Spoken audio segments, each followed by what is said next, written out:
This is everything you need to know if you're planning on majoring in psychology. Hi, I'm Ellen. I'm a fourth year undergraduate psychology student, and I'm going to tell you all about psychology in a nutshell, its career prospects, and what you'll learn in an undergraduate level. So, if you're planning on taking an undergraduate level in psychology, please keep in mind that what you'll learn is general. So, don't expect to study specific therapy techniques. You will, however, learn the history of psychology, how psychology came to be, and a lot of theories. You would also learn some psychological testing and a little bit of statistics to manage your data in your later experiments. Please also keep in mind that you will not be able to diagnose people after you graduate this undergraduate level. You can, however, become a human resource development staff or a school counselor. And if you want to take a graduate level or extra certification, you can become a clinical psychologist.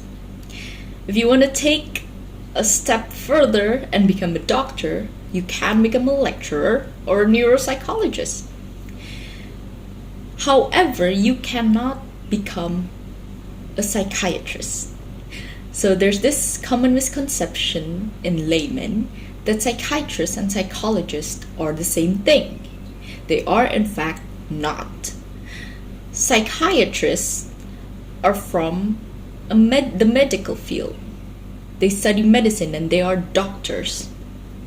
While psychologist has a psychology background. Psychiatrists can prescribe you drugs, while psychologists cannot. They can only diagnose you. So yeah, these are the career prospects if you're planning on taking psychology. There are, however, a lot of other niche career prospects such as environmental psychology, but these are the careers that people usually take. And yeah, now moving on to the introduction of the major of psychology itself.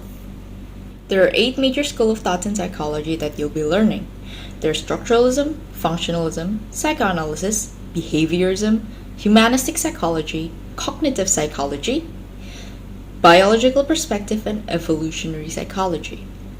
There are also these big arguments and big questions in psychology, one of them being nature versus nurture, which ask whether personality is shaped more by nature, which is our biological disposition of ourselves, or nurture, which is our environmental conditioning. The next one is free will versus determinism, which is my favorite question in psychology, that asks, do people have control over their actions, or are behaviors determined by biology, past experience, or unconscious forces? This question is really, really interesting if you deep down and deep dive into it.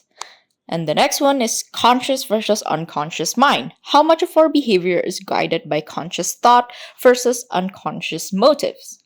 And lastly, the mind versus brain. Is the mind just brain activity, or is there more to consciousness than physical matter? So these are the key figures in psychology. Every one of these names shapes psychology into what it is today.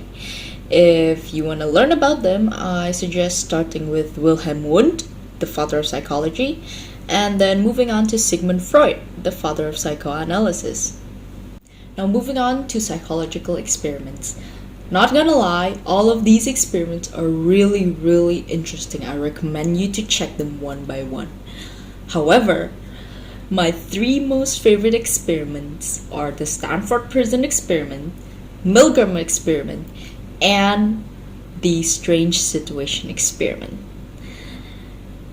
These are very, very interesting experiments. I might make a separate video on those experiments, but you gotta check it out. They even made a movie from the Stanford Prison Experiment. So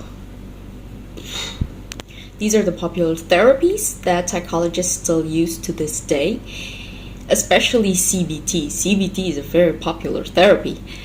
And then these are the popular theories in psychology. So better check it out if you're considering in majoring in psychology. You have to know about DSM, Diagnostic Statistical Manual on Mental Disorder. This is like the holy book of diagnosing. And psychologists to this day still use DSM to diagnose patients. And this is like the holy grail. You will need this book in your psychology journey. You most likely won't be learning about DSM until your second or third year, but it's good to have and it's good to read, before you get the lesson. Now, last but not least are book recommendations. Now, if you're starting on your psychology journey, I recommend you to read 12 Rules of Life by Jordan Peterson and How to Win Friends and Influence People by Dale Carnegie. Now, the 12 Rules of Life is a practical manual book on how you deal with yourself. And the How to Win Friends and Influence People is a book on how you deal with other people. So I think those two books are really, really sufficient if you're starting out, so you can know the basics of practical psychology.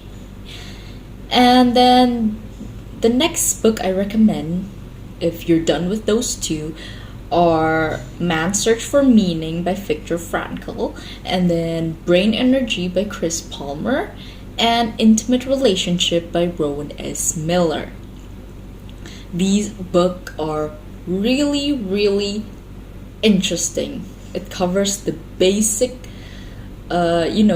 niches of psychology and a lot of school of thoughts that you can ponder about. Basically, Man's Search for Meaning, as the title shows, talks about how people overcome adversities through meaning. It was written by a Jew that survives the concentration camp of the Nazis. So it's really, really interesting to read. And then Brain Energy by Dr. Chris Palmer is about healing mental illnesses through alterations of nutrition and the healing of mitochondria. That is so interesting. You gotta read that. And lastly, The Intimate Relationship is more of a textbook, but it gives you a lot of data and a lot of research results on how intimate relationships work, starting from friendships, romantic relationships, attraction, and love, and everything. You just gotta read the book. So that's it for the video. I hope this video can help you navigate your life. And if you do choose psychology, little disclaimer, people are going to ask you to read their minds a lot. Kinda annoying, but you'd get used to that eventually. So yeah, I wish you luck on anything you choose. Hopefully you choose psychology. Goodbye.